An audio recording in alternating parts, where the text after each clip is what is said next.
Assalamualaikum warahmatullahi wabarakatuh. Kembali lagi bersama saya Bidan Siti Khadijah di vlog Sahabat Bunda.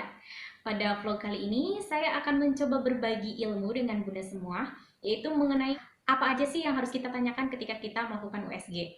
Nah, biasanya ibu-ibu nih ya, yang lagi hamil kemudian mau melaksanakan USG, suka bingung ketika akan melaksanakan USG. Apa aja sih yang harus ditanyain ke dokternya? Terkadang dokter itu kan ada yang menjelaskan secara rinci dan detail, ada juga yang menjelaskan hanya beberapa saja yang memang dianggap penting. Nah, di sini saya akan mencoba merangkum apa saja yang perlu Bunda tanyakan pada saat Bunda melakukan USG. Nah, sebelum berlanjut ke videonya, jangan lupa di like, komen, dan subscribe, dan share sebanyak-banyaknya.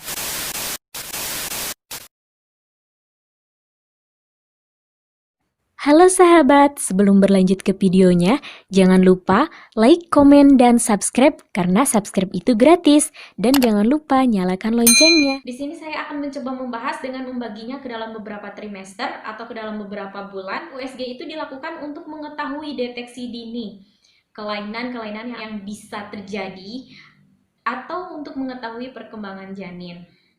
Jadi yang pertama yang harus tanyain itu pada saat trimester pertama, dok, saya hamil atau tidak?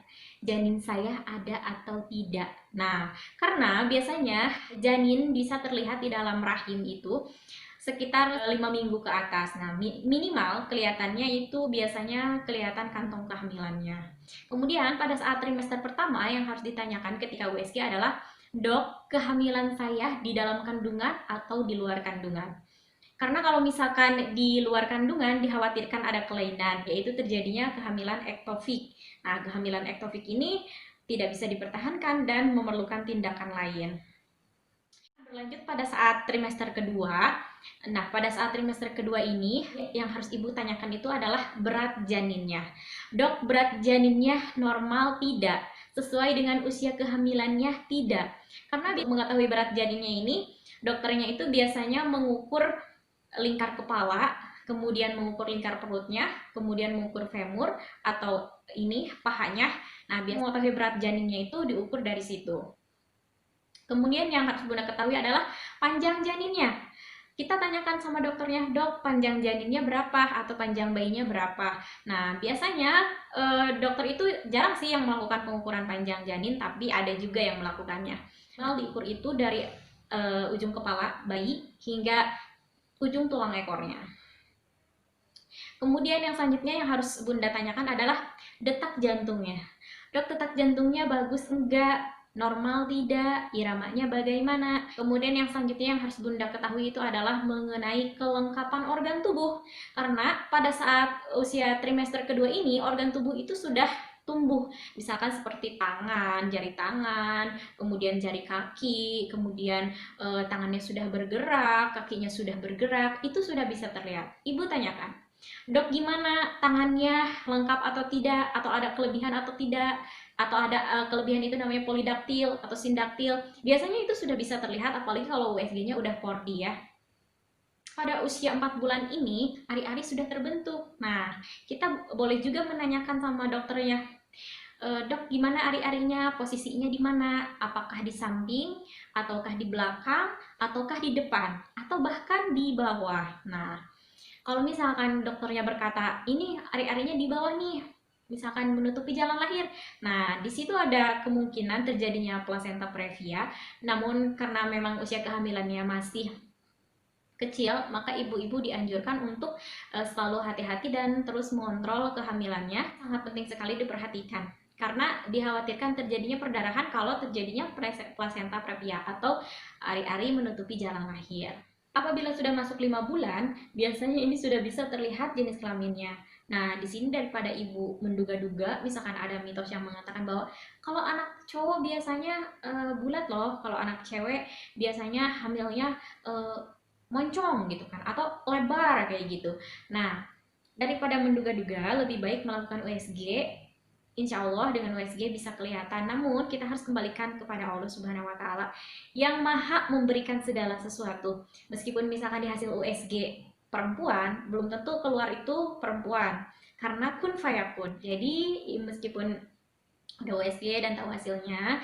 Apabila misalkan sudah mengetahui kemudian nanti setelah lahir beda dari hasil USG, jangan menyalahkan dokternya ya, jangan menyalahkan USG-nya, karena itu semua masih di dalam rahasia Allah Subhanahu wa taala ya. Tetap tawakal dan ikhlas akan hasil akhirnya. Tidak kalah penting juga, kita harus menanyakan, tadi kita sudah menanyakan tentang ari-arinya, letaknya di mana. Nah, sekarang yang harus kita tanyakan adalah tali pusatnya, apakah ada lilitan tali pusat. Trimester yang ketiga, pada saat trimester ketiga ini yang harus ditanyakan itu tentunya ya berat badan, karena berat badan itu penting sekali untuk tetap stabil berat badan janinnya, maksud saya ya. Jadi pada saat trimester 3 ini memang pada saat usia 28 minggu sampai 40 minggu, ada juga yang mengatakan teori Manuaba 41 minggu itu adalah masanya penambahan berat badan. Jadi ibu-ibu di sini harus lebih mengontrol makanan dan minuman yang memang memiliki rasa manis-manis. Misalkan ada pertanyaan seperti ini, Bu Bidan, saya sudah kehamilan usia 36 minggu atau usia 30 minggu atau 35 minggu. Tapi saya suka banget sering makan es gitu ya. Nah, sebenarnya ibu hamil makan es itu tidak ada larangan sama sekali. Karena yang menjadikan bayi besar itu bukan karena dingin, bukan karena air es, tapi melainkan karena rasa, karena ada rasa manis itu, gula yang menjadikan baby itu menjadi baby besar. Pada saat trimester ketiga ini, gunanya menanyakan berat badan janin itu tujuannya apakah memang berat janinnya udah pas, udah sesuai, atau malah kurang. Nah, atau malah kelebihan. Ukuran berat janin yang normal itu 2,5 sampai 4 kg. Nah, kalau misalkan ternyata beratnya kurang, tidak sesuai dengan usia kehamilannya, berarti kita memberikan intervensi kepada pasiennya bahwa pasiennya harus memperbaiki gizinya, harus makan makanan yang bergizi. Tidak perlu mahal, nggak apa-apa murah tapi bergizi. Apabila misalkan babynya kebesaran dan sudah cukup, tidak perlu untuk penambahan berat masanya, maka kita anjurkan kepada ibunya untuk mengurangi makan makanan yang manis. Hal penting juga kita harus menanyakan kepada dokternya, dok ada pengapuran tali plasenta enggak? Gitu. Ada pengapuran ari-ari enggak? Biasanya rawan sekali kalau misalkan udah memasuki pada trimester ketiga ini. Yang harus ditanyain adalah posisi janinnya. Nah, ini penting banget untuk ditanyain. Kenapa? Karena posisi janin yang bagus itu, yang di bawah itu adalah kepala. Kemudian apabila posisi janinnya masih di atas, misalkan kepalanya sungsang, nah ini juga nggak boleh. Terus atau misalkan posisi janinnya di samping kepalanya atau lintang atau disebut juga dengan oblik. Nah ini ada beberapa trik atau cara agar kepalanya itu bisa muter ke bawah. Kemudian yang selanjutnya yang harus ditanyain itu adalah apakah sudah masuk panggul atau belum. Nah itu penting sekali untuk ditanyain. Pada anak pertama itu diharuskan untuk sudah masuk panggul itu pada saat usia 34 minggu.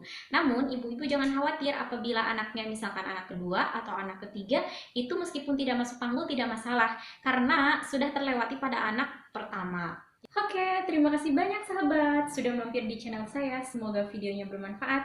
Jangan lupa like, komen, dan subscribe video ini karena subscribe itu gratis. Dan jangan lupa nyalakan loncengnya. Assalamualaikum warahmatullahi wabarakatuh. Sampai jumpa di video berikutnya.